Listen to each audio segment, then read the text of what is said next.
before, Hex is a fully digital TCG that is similar to Magic the Gathering, but it uses the digital design space to kind of reduce variance in a few nice ways.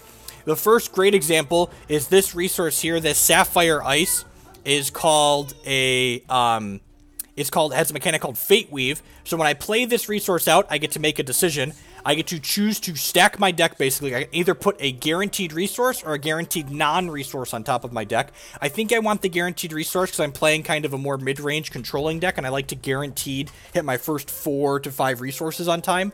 And I already have 2 more resources here in my hand, so I'm going to hit a 4th here guaranteed next turn.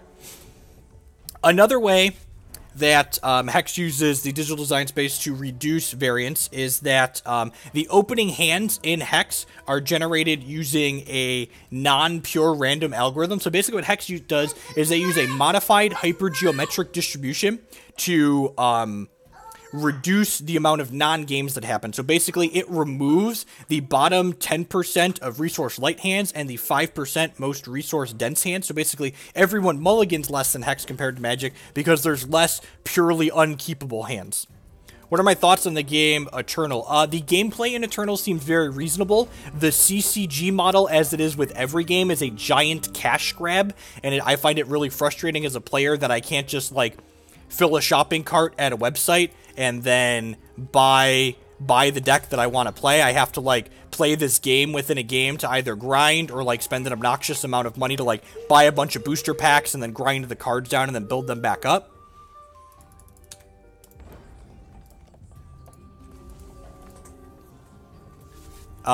Eternal is also a very casual game in its current state. I know Eternal is a newer game, but they don't have any competitive events. Hex has a $1,000 cash tournament every single weekend. They have a $5,000 invite cash tournament that happens every other month, so I can play it, and it kind of scratches that competitive itch for me as well.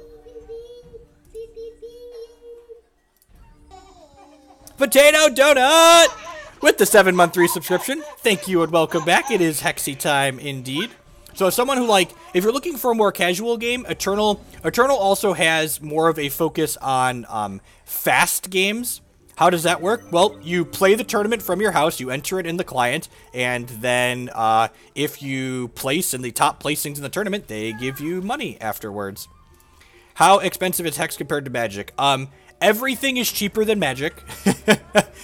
Tier 1 Hex decks range in price because Hex is a full buy-sell trade secondary market. So the average each season is somewhere between $50 and $150 to build a Tier 1 Hex deck. So this season probably right around $100. There's other Tier 2 decks that are competitive for less than that. I keep a list of budget Hex decks here. Hex's constructed ladder is also completely free to play. So for instance, if you build a constructed deck in Hex, you don't have to put more money into the system to actually play the deck. You can just play with the deck that you've bought and enjoy it.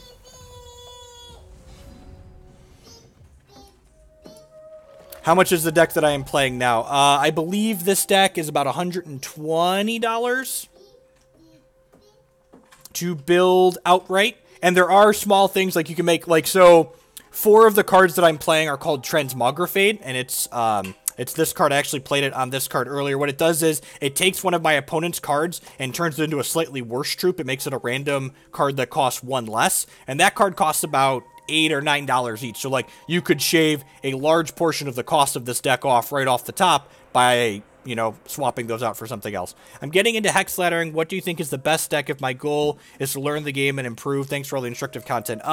I really like the Redlings deck for an introductory deck on the ladder. I think the Redlings deck is very powerful. It's going to give you draws where you just get to run your opponent over sometimes, but it also gives you a lot of games where you get to kind of min-max the decisions you're making and have a lot of play to it still. So Guidance is kind of a powerful cantrip. It lets me Fate Weave and then immediately draw a card. So usually when you play a cantrip in a TCG, you're either looking for action or a resource, so you can hit your resource drop for the turn, and this guarantees we find what we're looking for. So we Fate Weave, put a resource or non-resource on top, and then immediately draw that card.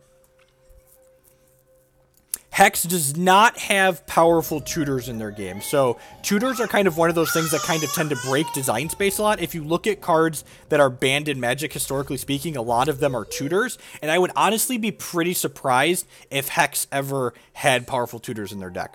So this card, Hailstorm, says whenever my opponent Fate Weaves, they get to summon a 2/2 flyer. And my opponent's champion power, it's another thing I missed. There's so many neat things to talk about in Hex. So you can see my opponent and I have different pictures here. These are not just cosmetic. Every time you play a resource in Hex, yes, I do actually have a piece up on hexprimal.com that we update. So every time you play a resource in Hex, you gain what's called a charge. And what a charge does is it gives us something towards our champion power. So for 7 charges here, my champion power creates a new card, which is an Oracle Song, which lets me draw 2 cards. So basically, every 7 resources I play, I get to draw 2 cards. My opponent, for every 4 resources they play, they get to Fate Weave. Now, in response to this Fate Weave, I'm going to play this Runebind card on their Hailstorm. And what Runebind does is it takes a card either on the chain, you can respond to things in Hex when your opponent plays them, or in play, and it's going to turn my opponent's Hailstorm into a mysterious rune. So this card basically kind of like puts it on ice or suspends it. So this card is going to stay as a mysterious rune until my opponent draws a resource.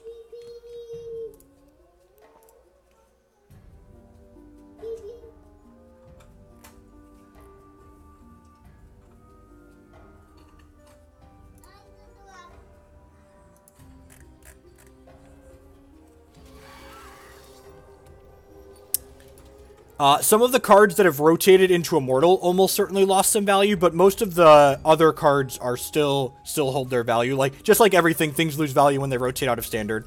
Hex has a non-rotating format called Immortal that has some support, but it's not nearly as popular as their Standard format currently. So the Silver Talon Adjudicator says, when it comes into play, if my opponent has more cards in hand than me, I draw 2 cards, and if they have more life than me, I gain 5 life. So if I play this Runebind at end step, I'm going to go down to 3 cards. Then I'll draw up to 4. This will put me down to 3, and then this will put me down to 2. So I don't think I should Runebind aggressively, because I'm not going to get to draw cards either way. PA stands for Psychic Ascension, which is the primary win condition in this deck. We get an Arcane Focus, lets me look at the top 2 cards in my deck, and then draw one of them. Alright, and this shows you why Guidance is more powerful than this, right? Because sometimes you just hit 2 resources with a card like this. Am I going to play this Guidance out? I think I'm just going to play the Silver Talon Adjudicator. So the Adjudicator here, my opponent has more life than me, but they don't have more cards, so I'm going to go ahead and gain 5 with this bird, but I'm not going to draw anything. Yeah, kind of. It's like a mix of Timely Reinforcements and Mulldrifter right? So it's always a body, and sometimes it's life, and sometimes it's cards. Yeah, so you see every time I play a card or an effect, or my opponent plays a card and effect, it goes on this chain in the middle, and you can have a chance to respond to things. So, like, this Runebind is a quick action. So anything that's quick, you can use to respond to something on the chain if you have resources available. Ooh, that's pretty good. So my oh, geez, they get to revert this too. So my Runebinds and Transmogs are not particularly good. So this, I transformed both of these cards. My opponents played a card that reverts all of their stuff. So both of these are turning back into what they were originally.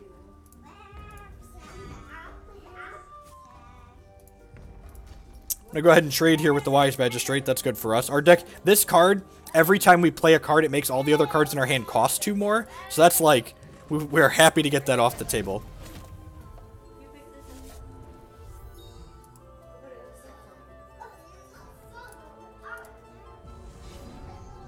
Another Silver Talon Adjudicator. All right, let's start with this Guidance. So this card's Prophesized. So you can see these Guidances only draw 1 card. But I played this card Thunderfield Seer earlier, which added a line of text to an action when I drew it. So this card is Prophesized. So after I Fate Weave, this is going to draw 2 cards. The combat in Hex, that's another question people have, is identical to... Yeah, I think we're cutting Runebind too. I agree. Trying not to think about it. The Transmogs probably have to stay, because taking Wise Magistrate off the table is pretty important, but Runebind is certainly coming out.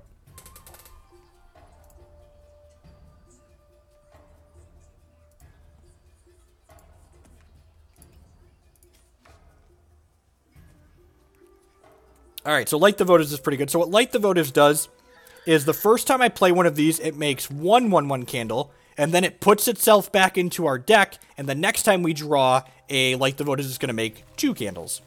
So I'm going to go ahead and Fate Weave a non-resource to the top of my deck, and then I'm going to go ahead and play this Thunderfield Seer out, which will add the line of text draw a card to the next action, so hopefully we put an action on top of our deck, so our top card's going to draw an extra card. To pass back here. Yep. Brought me right upstairs, right to the freezer. Yep. Pointed right at this. Yep. He knew it was in there. He knows what he wants.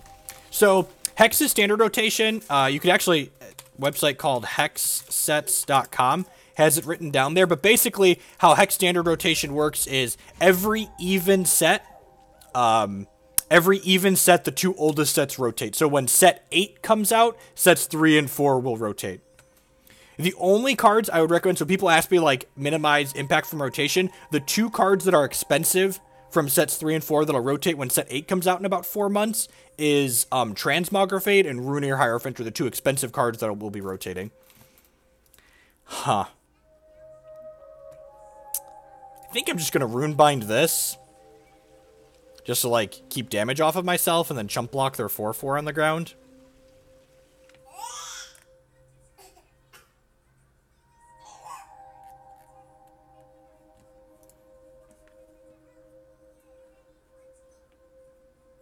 The wells are set 5 and 6, though, Waffle. Wells aren't going to rotate.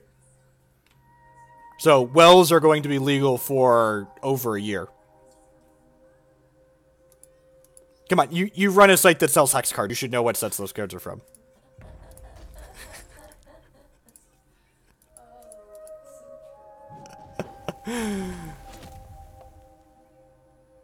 What would I replace Transmogrifade with? I would play 2 more copies of Evaporate, and then in the sideboard, I would probably play another Into the Unknown.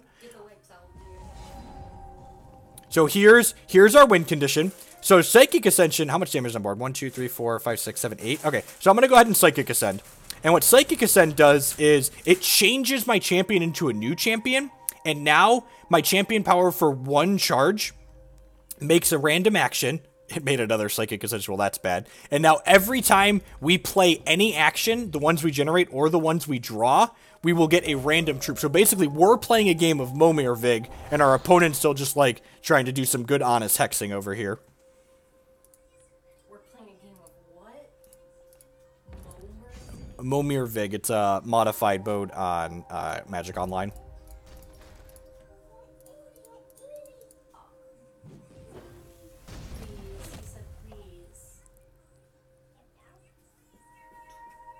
Unless you want more. I only gave him a half because I gave Declan the other half. Alright. Oh, lordy.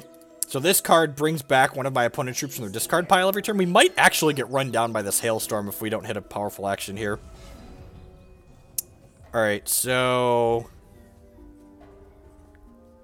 I think we're starting by playing this. Please make an action we can cast. That's not an action we can cast. Wow, we're going to lose this game, aren't we? Gross.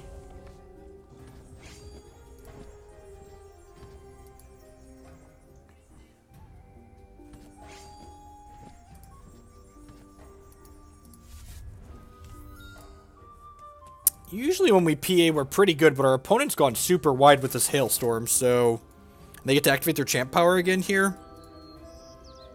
Yeah, the magistrate is going to bury us as well.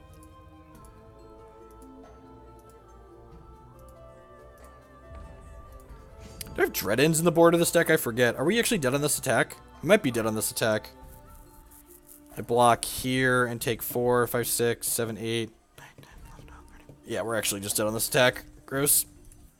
A little bit too clunky. So we're going to board out these Runebinds, because our opponent can just revert their stuff and Fate Weave to set it up.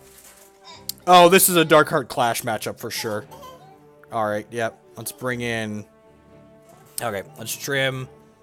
What am I trimming? Adjudicator, a Psychic Ascension. Bring in these. So, against some of these mid-range troop decks are... He's offering. You get to take a dead text if you open it. No, can you just open it for him? I'm trying to reserve. that's fine. I don't need ice cream. Alright, so this card is a customizable card. So when during deck building, when we bring it in from reserves, we get to customize these cards. Yeah, they have what are called core commons in Hex that exist through all of the sets. So basically, core commons will never rotate. They are always there. Do I want these into the unknowns? They're probably better than these Transmogrifades, like their Angel of Atonements, right? Yeah, I'm going to do that. So Into the Unknown's kind of a neat card. It returns a card to my opponent's hand, and then it turns that card into a different card of the same shards, and then all other copies of that card in their deck get turned into different cards of the same shard. Oh, I guess Into the Unknown still is bad against Angel of Atonement, right? Huh.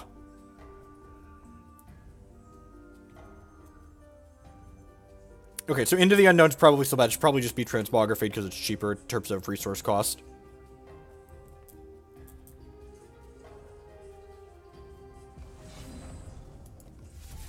So this hand is missing a diamond, but I've got 2 Arcane Focuses, so hopefully we'll find a diamond. Alright, double diamond card. Got 4 more looks at the diamond before we brick. Hopefully we find a well or a diamond shard next turn, so that way we can go focus into Trial of Totems right away.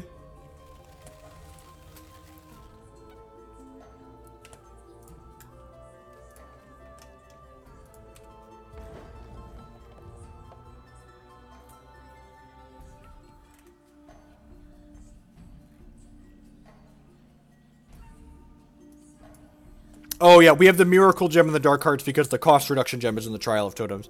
And having Cost Reduction in the Trial of Totems is sweet because it makes the Trial cheaper and it makes the True Pew Conscript cheaper. So, hey, that's the perfects. Alright, yeah, I'm still going to focus here, I think, so we're still looking for more shards. Guidance will be a shard eventually, because we get to Fate Weave. I'm going to wait and end of turn this Trial of Totems, Conscripts, and Ardent Troop, which means it generates a random 4-drop for me, and then it gives it +2/+2 and makes it cheaper. My opponent kept a 1. Nope, okay. I just skipped through there first.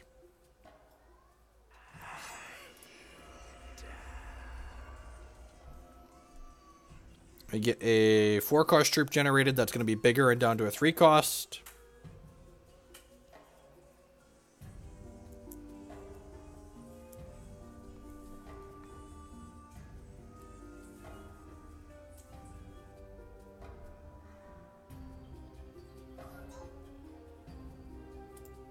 Got a 6/3. It's decent.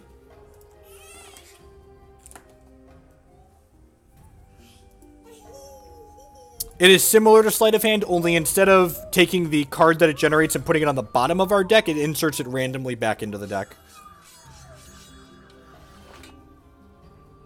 Do I want to attack with this? It has speed? I guess we could just try and turn the corner here, right? Yeah, I'm just going to try and beat him down. That's why I like Trial of Totems. In addition to creating giant roadblocks that block in these aggressive matchups, sometimes it just makes something like this and we just go on the offensive.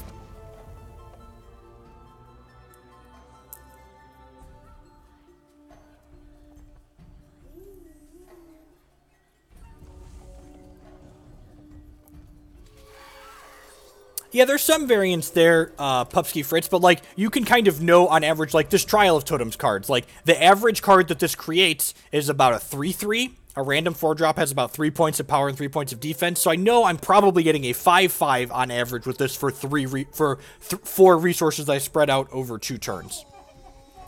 Dystopia with the 14-month resubscription. Hey, Jeff, how long will we be hexing today? Probably another 2 hours or so. We're going to go till about noon-ish. I'm going to guidance for a non-resource here. Another guidance. I'm going to use this ice to put a resource on top of my deck. I'm going to attack for 6. I'm just going to keep beating them down here. We get to double Trial of Totems at their end of turn to make 2 more fatties. They're missing resource drops, so just like applying a bunch of pressure sounds really appealing.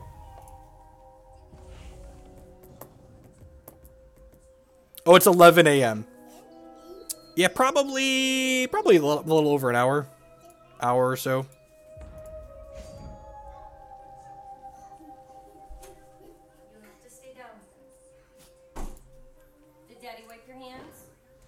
I did not. Do you want your hands wiped? Yeah?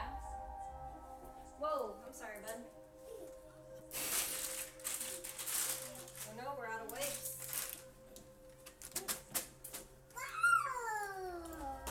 Thornweaver. Oh, that's really good. It gives us 2 temporary resources for each race among Ardent troops we control. Trex! With the cheers. Thank you very much. I do appreciate it. Rain into the cup. Yay! No, we're not having any more. Oh no, the bomb missed. So Thornweaver is a 5/6 for 3 that's going to give us 2 resources back, which means we can also play the Lightning Brave this turn, which is sweet. And this troop is quick, which means I get to play it on my opponent's turn. There's the bomb diggity. Thank you very much, Trex. Damn, bits, get in the cup. Get in the cup, bitty. We'll just keep attacking for 6, and like I said, we have this giant 5/6.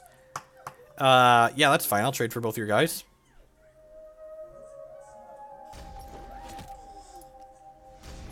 Dead? Okay, go ahead. We're gonna flash in this Lightning Brave at their end step, or inside of combat if they kill this. If they might kill this and try and attack. Nope, I just bricked again.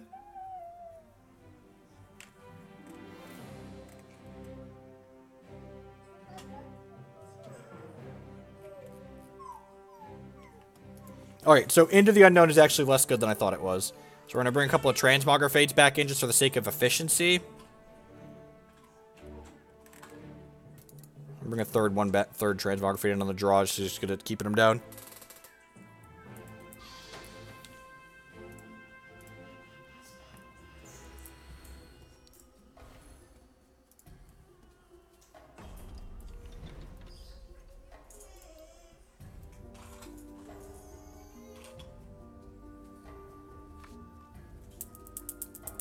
So, unfortunately, we have to mulligan this hand, because this, while we have a resource here, it only gives us a threshold, one of our colors, if we already have one of these colors. So because it's our only resource, it doesn't actually provide a threshold for us. Sounds like not exciting, but it's fine. It goes Diamond on 1 into Well of Purpose for Sapphire, double Thunderfield Seer on 2. Assuming our opponent doesn't have a Wise Magistrate on there too. Sapphire Shard would be nice to draw, so we could just play this on 1.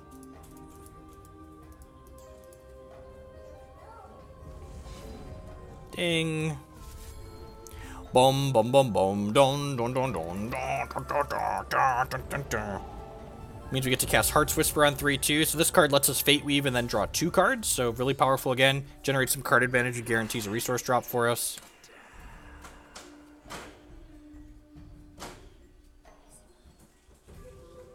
Yeah, I agree. I think it uses the digital design space to use variants in an interesting way with, like, some of the conscript cards. You can, like, have some consistency, but you still have some variety in how your games play out because they're slightly different every time. But you look, there's a Trial of Totems. And this one's prophesied, so it's going to draw a card for us. So I'm just going to go ahead and, I'll play this out, and then I can still play this. Yeah.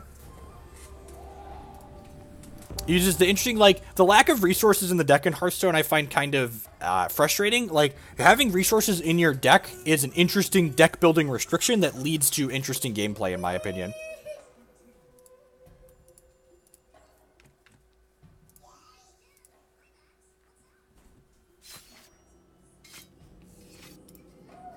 When this attacks, another troop you control gets +1 and Swift Strike, okay? 10 out of 10, going to be chump blocking.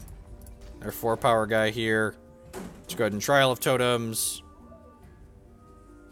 So we'll draw a card from this one because it's prophesized, and we'll get a random 3-cost troop.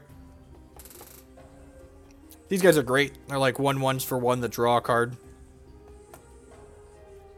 As a simple man who just wants to draw some cards. Hey, what's the best and fastest deck? Redlings? Yep, 10 out of 10 Redlings. The Mono Ruby Angus deck is also interesting, but I think Redlings is slightly more consistent. Or I think Redlings is slightly more powerful. The Mono Ruby deck is more consistent, but Redlings is more powerful.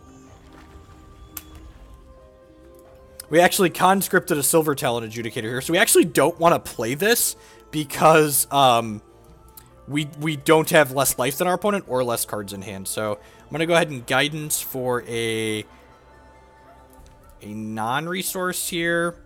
And then I'm going to Guidance for... Oh, this one's prophesized. Okay, I'm going to Guidance for a resource. I already played a resource this turn. Awkward.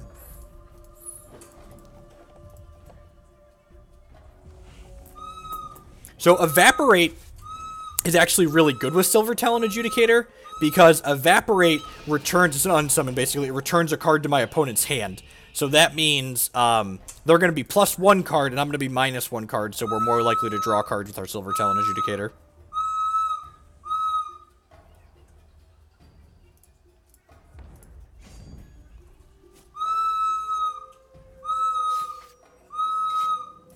I'm going to go ahead and Evaporate this one. Correct. I'm going to take this damage here because I want this Adjudicator to gain me life. So now we go up to 6 cards, down to 5 cards. I'm going to Transmogrifade this into a 3, so we go down to 4 cards. And then when I play this Adjudicator here, my opponent now has more cards in hand than me and more life than me, so I'm going to gain 5 life and draw 2 cards here, which sounds wonderful. It is wonderful. My younger son has a recorder that he likes to play. Apologies. Should really hide that thing when he's not playing with it. Angel of Atonement would be kind of annoying here because they could revert this and revert my bird. That's annoying. Let's see if they catch that they can revert my Silver Talon. Let's let them revert any number of target cards. They could turn this just back into a 3/2. It'll lose the bonus that it has. Yep. Alright.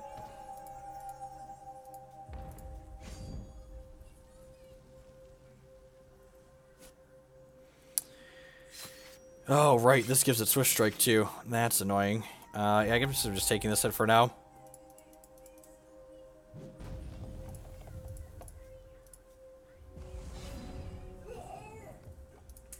See what we conscript here. Pyre Knight, just a 5. 5/4 is decent. I'm going to go ahead and use the Sapphire Ice to guarantee we draw a non-resource next turn. Would like a Dark Heart or a Clash of Steel, I think. I'm not attacking here because I want the Silver Talon Adjudicator to be able to trade with one of these if he attacks with it and doesn't give it Swift Strike, I think. Evaporate bought us a lot of time. Hopefully they don't have another Angel of Atonement to revert this. They could turn this back into a 3/2. Infiltrator, sure. They get to Fate Weave, which gives them another bird. And we have 3 Clash of Steels in our deck. Sapphire Ice, it's not a duel. What it does is it Fate Weaves. So when we play this, we get to choose resource or non-resource and then stack our deck with that type of card. So think of it as kind of like a super Scryland. It guarantees we draw a resource or non-resource. Like that. Silver Talon Adjudicator. So I can go down to 4 cards, and playing this will put me down to 3 cards. And we're lower life than them, so we'll gain 5 life and draw 2 cards here. Well, I have a bunch of Heart's Whispers I can't play. We're just passing again here. The good news is we're at 26 and our opponent doesn't have a ton of pressure, so hopefully we're going to be able to snowball the advantage from these Heart's Whispers into, you know, something meaningful. They're bringing my 5/4 to Justice. That's pretty bad for us. Means they get to attack with this guy now. And pressure, under pressure. Bum, bum, bum, bum. I'm assuming they're going to give this one Swift Strike. Yep. So I'm going to go ahead and just trade with one of their birds in the air and then take 7 down to 19. Yep. So best decks without any budget considerations is here.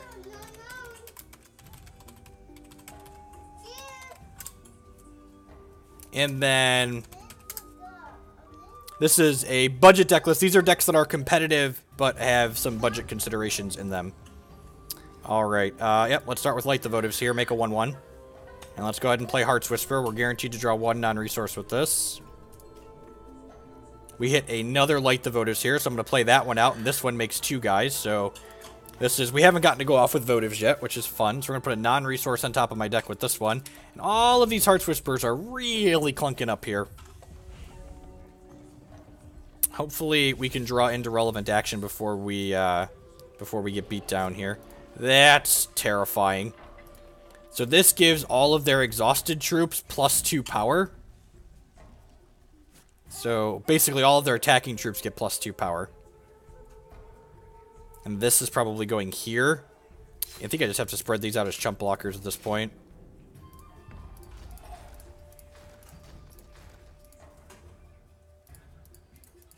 Clash of Steel, please. Clash of Steel, please. Darkheart would even be good because it's a 4/6. Transmogrifade. Okay, Transmogrifade deals with Commander Prompt, so we've got that going for us. Clash of Steel would still be nice. Okay, Light the Votives. This one makes 3 blockers now, which is awesome. And then I can actually play this Heart's Whisper and still Transmogrifade this turn because I have a non-slow resource here, so we'll draw 2 more. Alright, and then there's the Psychic Ascension, so we might actually be able to work our way out of this with just chump blockers, which is how this deck does a lot of the time. What are the major differences with Magic? If you check this out here, How to Hex, it talks about some of the main differences are the digital design space, followed by the resource system works slightly differently. It's a little bit more elegant to use on the computer with this resource system. So now when they attack with everything, I'm going to go ahead and so they're going to trigger this. I'm going to go ahead and Transmogrifade the Commander Prompt, which will get rid of the attacking bonus that they're giving. So instead of attacking for a bunch, now they're only attacking for 1, 2, 3, 4, 5, 6, 7. So I'm going to go ahead and put all 4 of my guys in front of this one. So that way we can trade 2 of my guys for their 1 guy.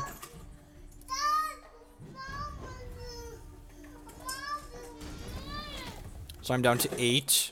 They have a lot of oh, that's bad for me. Wow, that's bad for me. Holy crap. So I killed that guy. Oh, geez, I put a Mind Spire into play? I didn't even notice. God, we're so dead. So yeah, someone mentioned that, you know, sometimes our cards can backfire on us. This card deals the damage to us every time we draw a card. Dang it, Bobby. Alright, so if we hit Clash of Steel, we could be okay. We got 3 shots at a Clash of Steel here. Alright, another shot at a Clash of Steel. That's a dark card, so we're gonna die. No Clash of Steel in the top half of our deck. That's really sad. I guess we could generate a Clash of Steel with this. Invigorating Breeze. Target troop gets +2/+2, gain 2 life. Yep. Dead. Wow, that's rough. Ugh. Ugh. Alright, let's try again.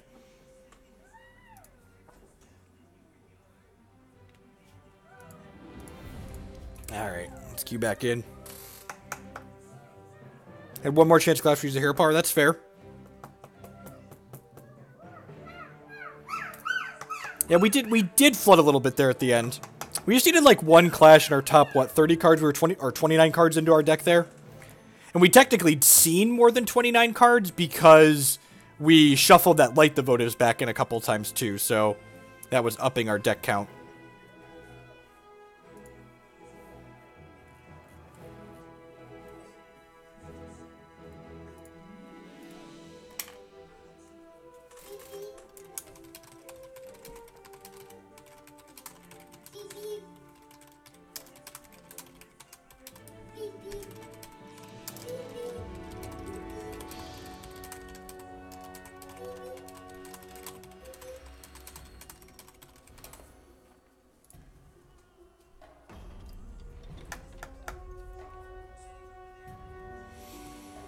It's also possible, so I could have just made a reserving mistake in that game too.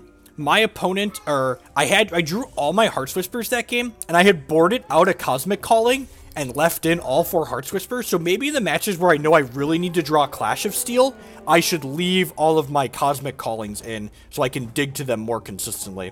I think that probably would have been a good decision. So my opponent's champion here, for 4 charges, they take target troop in their crypt and turn it into a zombie. Which is a 2/2. Alright, so the Sapphire Ice is going to put a resource on top of my deck. No, the ladder resets every other month, Pythreon. So, the end of next month, the ladder will reset. So, end of every other calendar month.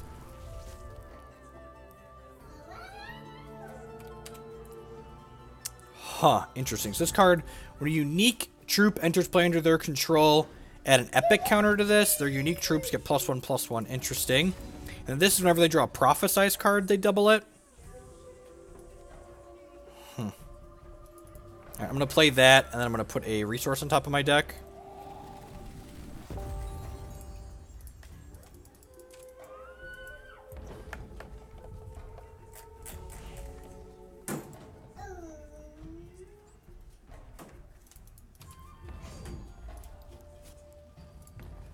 No blocks.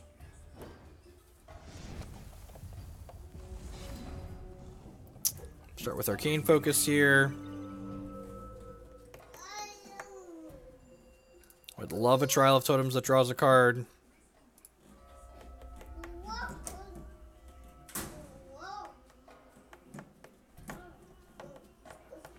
Wonder if they have a Verdict of the Ancient Kings here. They kind of pause on this Arcane Focus. They could just be doing something else, but it could be a Verdict too.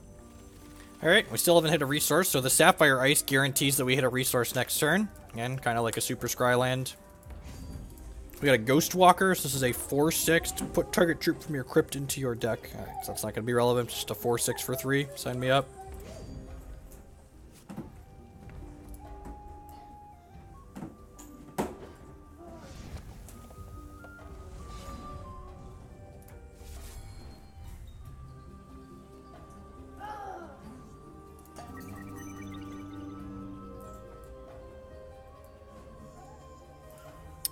Do I want the Psychic Ascension?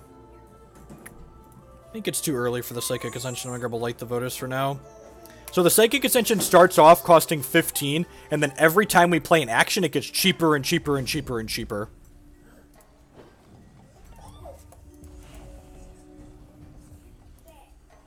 Opponent stumbling on resources here.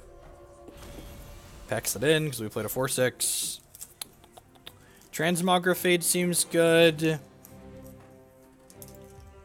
Seems like they're probably playing a synergy deck, so maybe Dark Heart's reasonable. I don't know that Evaporate is particularly great. I don't know that Silver Talon Adjudicator is particularly great. I don't know if I'm sold on all these Dark Hearts. I'm going to bring 3 in just in case. I'm going to put the Hope Gem and the Fate Weave Gem on these, I think. Now, they probably have Strangle. Let's just put plus defense on these.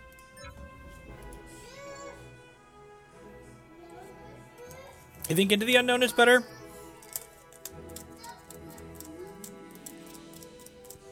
Yeah, definitely. So 4 Transmogrifades and Runebind seem fine.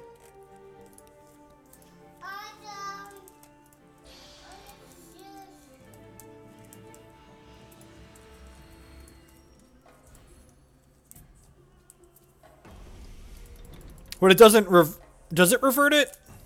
Does Into the Unknown revert?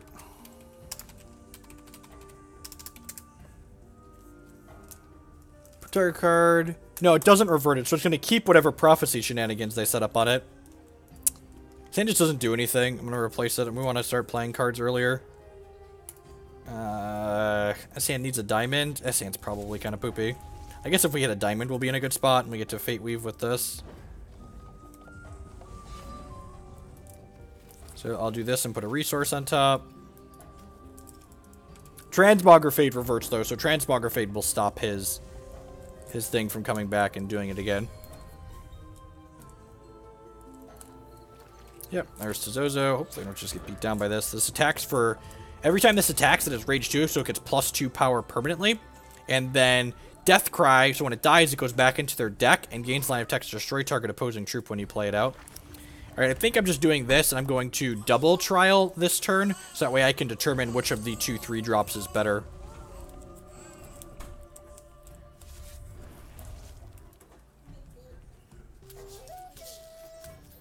So this, Landing Pot Stay, is kind of a delayed draw 3. It modifies the next 3 cards in my... The next action... 3 different types of cards in my opponent's deck. So it's action, resource, and troop gain when you play this draw card. So we'll draw some extra cards there eventually. Got a 6/5 and a 2/7. The 2/7's actually pretty good, because this is going to attack as a 6/1 next turn. So the 2/7 will be able to hop right on in front of it. We hit Transmogrifade. I think that's actually what we want to do here. Now I'm going to be resource efficient and play this. they don't have a removal, this is a really good line. It just, like, walls that.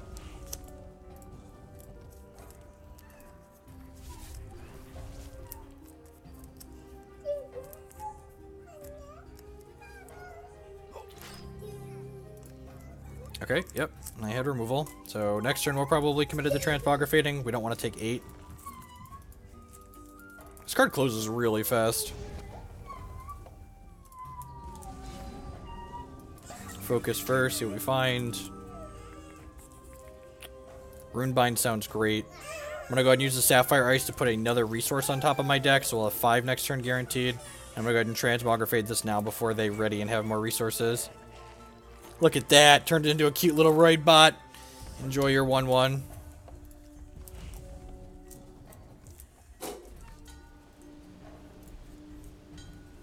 Got that meth rage. Crazy drug strength.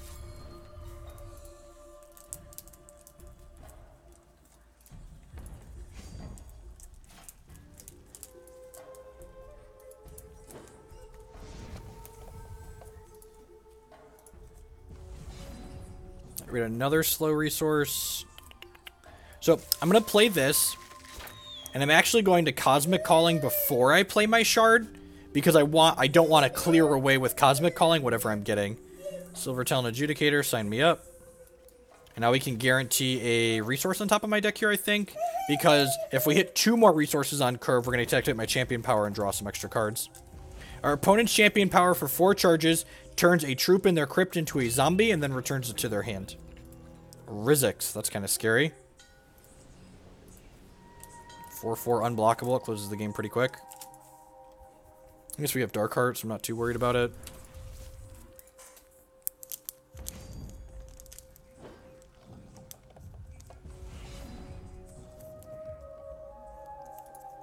I'm going to guarantee a resource on top of my deck here. Or non-resource? I'm going to guarantee non-resource. I'm going to draw a few cards here. I'm going to go ahead and play a Silver Talon Adjudicator out, mobilizing it off of this. So this gained mobilize because I got it with the Cosmic Calling. Okay, yep, alright, well. Mobilize this. Mobilize, mobilize, mobilize, mobilize, mobilize. Do.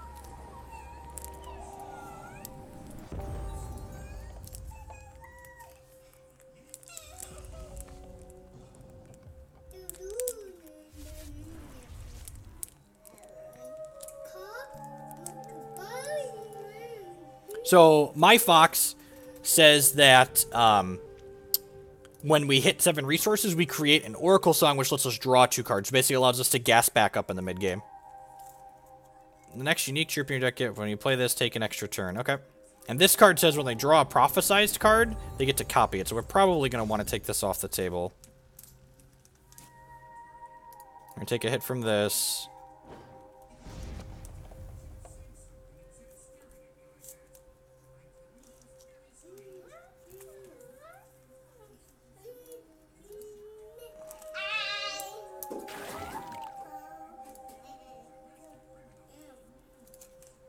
Kind of wishing I had Clash of Steel in my deck. Huh. So that Dark Heart would cost me 3. No, I can't play both. Alright, we're going to grab this Guidance because it'll be free. And it's prophesized. Well, that Dark Heart's nice and cheap. Alright, well, let's play this Guidance out.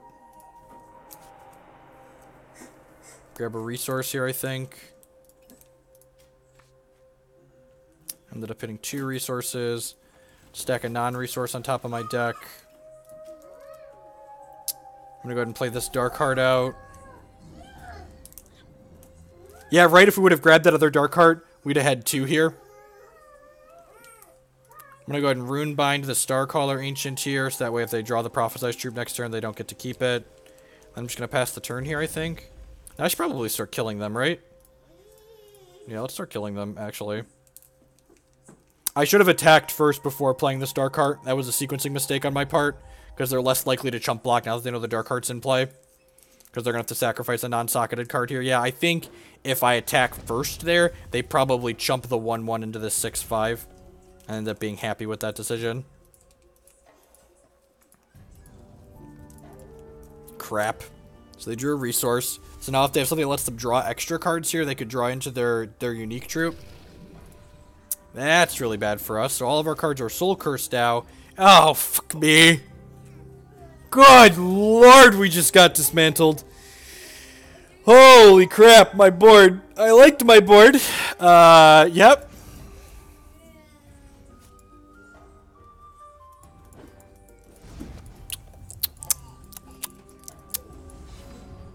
That's, yep, okay.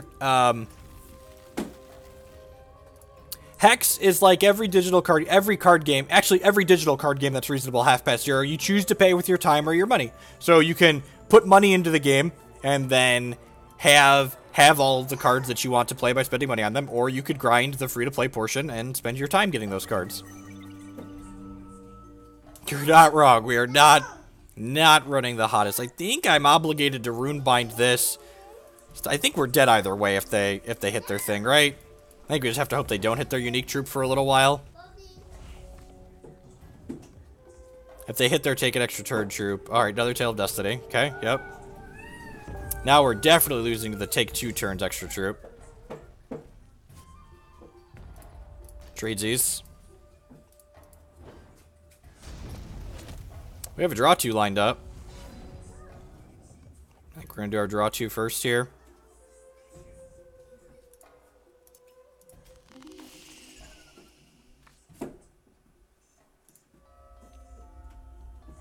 Flying? Alright, well, I have to hit something to deal with this. Okay, I mean, that qualifies.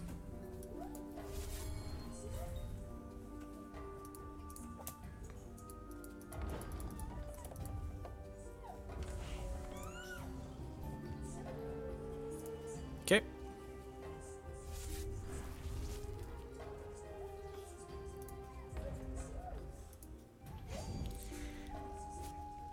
There are a sequence of draws that get us out of this. It's pretty unlikely, but there are a sequence of draws that allow us to win.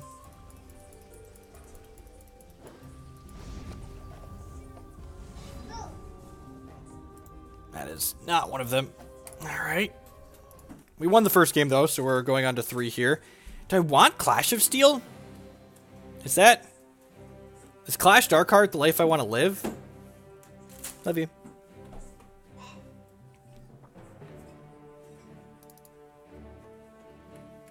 Is Light the Votives not good enough? Light the Votives might not be good enough. The 1/1s don't seem to be terribly meaningful. Let's put the Clashes in. Evaporate? Could Evaporate be okay? It could save my things from their removal. Let's do this. See how this feels. Oh, actually, maybe I want the second PA in my deck. Yeah, maybe I'm supposed to leave the PA in and just, like, be on the Turbo PA plan.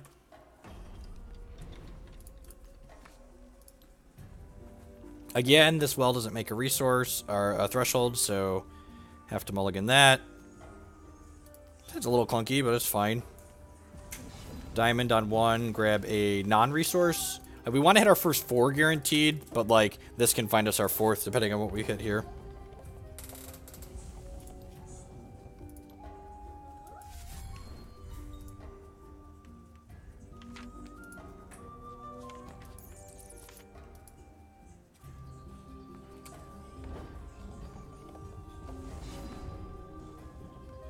Guidance, okay.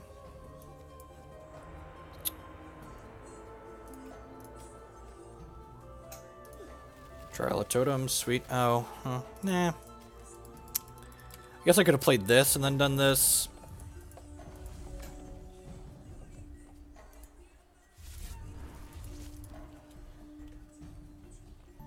Yep.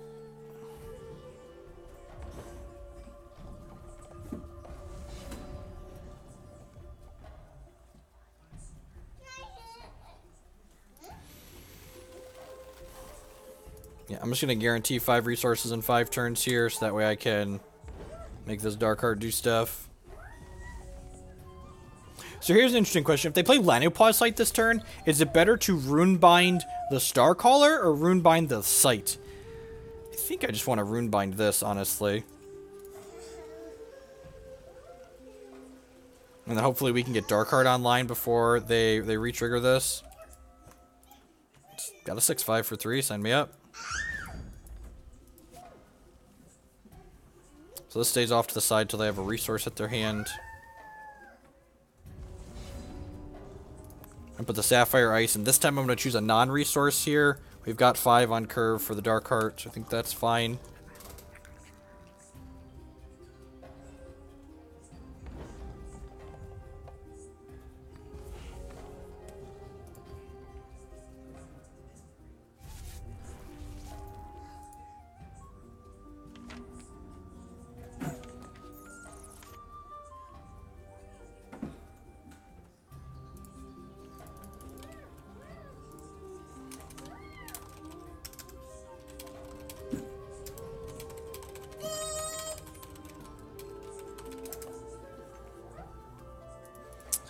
Right, so their focus found them a resource here. Yeah, we're about to get Hero Fall. It's going to feel real bad, but we still have to play this Dark Card out, I think. Just, like, hope to kill this. Oh, there's our Psychic Ascension, I guess.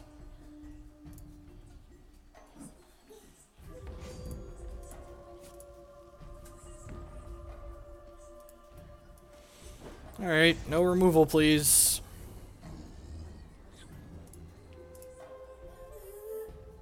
Poor little Dark Heart. Yep, so it kills this Dark Heart, and then all my other Dark Hearts go away. If their card doubles here, we're going to be up a creek without a paddle, most likely. Alright, they didn't hit their unique troop yet. That's good. And things like Arcane Focus and Change Course don't trigger Starcaller Ancient because they don't count as drawing the cards, which is good for us.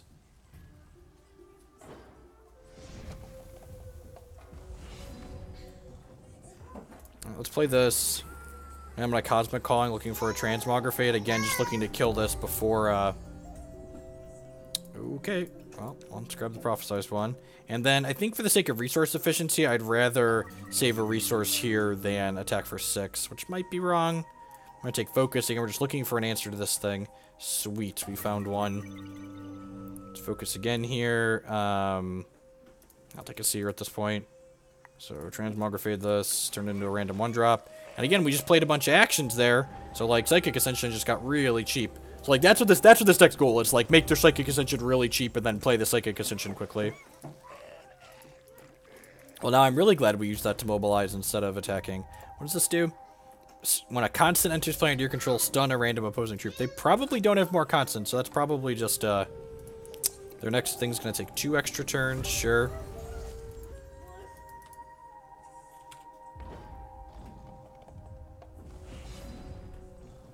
It's a Runebind. That's pretty good. I'm only going to attack with the Rock Slider because I want to leave these back in case they draw to Zozo.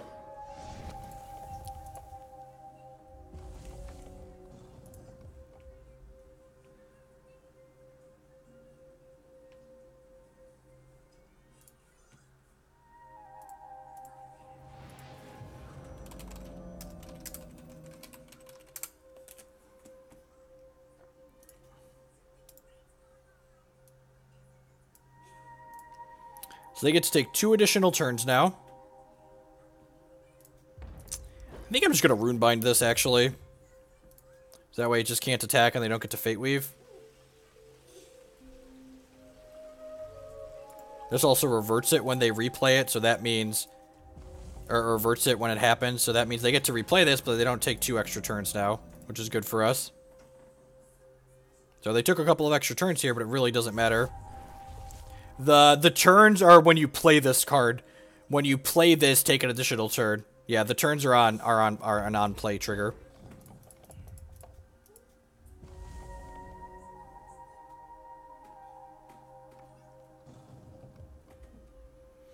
Correct, Fear. 10 out of 10, extra awkward.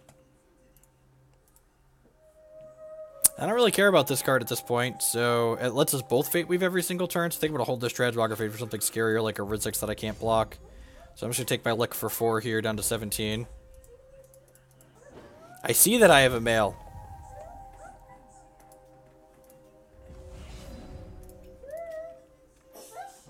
Trial of Totems, sign me up. Yeah, definitely. Some are interplay and some are not. Here's a Ghost Howler. Poke you for 1. The old 5/6 steadfast. The average card. This Trial of Totems with the -1 cost gem is so good. We wanted the Tezozo back in our deck. Interesting. Okay. I guess that's fair. When they redraw that Tezozo, it's going to destroy one of my troops. If I Transmogrifade this, I could ascend next turn, which seems appealing.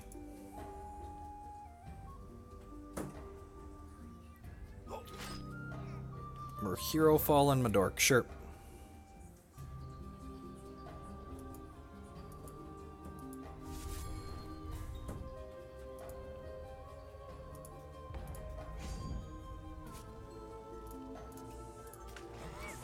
I'm Transmogrifading this because it ticks this down.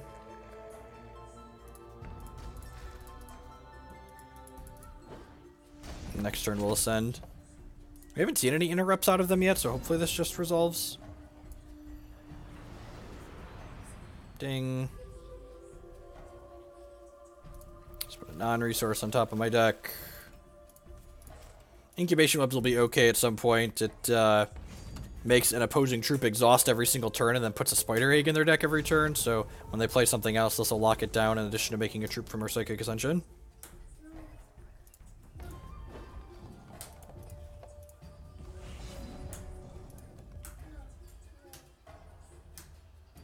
Alright. Getting a bunch of removal spells, that's fine. We're on the 2-1 the one power beatdown plan.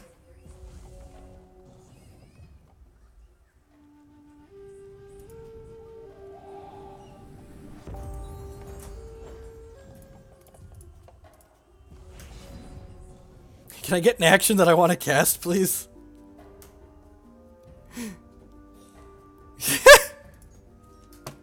Our hand is actually just mono removal. It's fine, right? Like, maybe I should start leaving one of these back in the event of Tezozo, since they have an extra turn on the pending.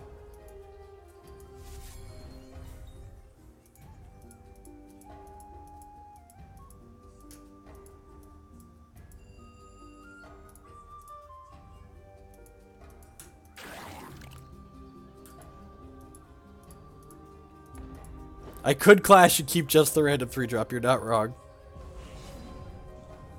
Oh, baby. Oh! My action made a troop which made an action! It's like Actionception. Doesn't love a little Actionception in the morning. Another Pride's Fall, sure. Mooncall Ceremony, play an action which makes a troop a picture. Ooh! Ooh! Hero of Legend!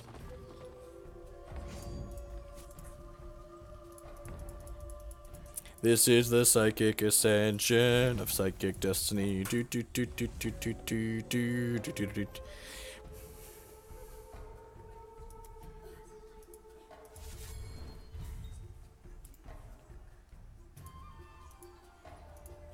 They should be dead here with the incubation webs. I guess they could have removal in their hand.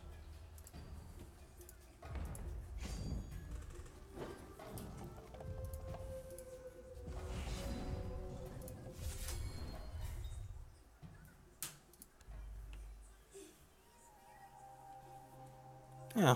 Alright, we'll throw him back.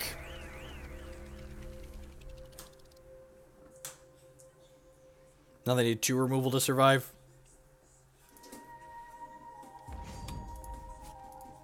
Roar!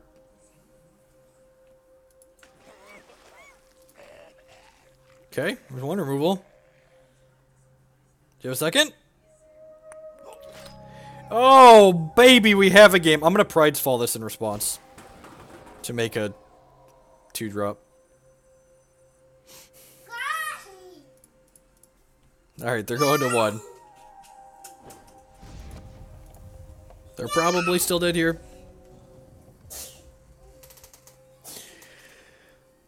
Oh, if it's not me, then whatever they drew for the turn. 3 mythics in a row. Look, when you run hot, Bobby. Alright, that's an hour with that deck.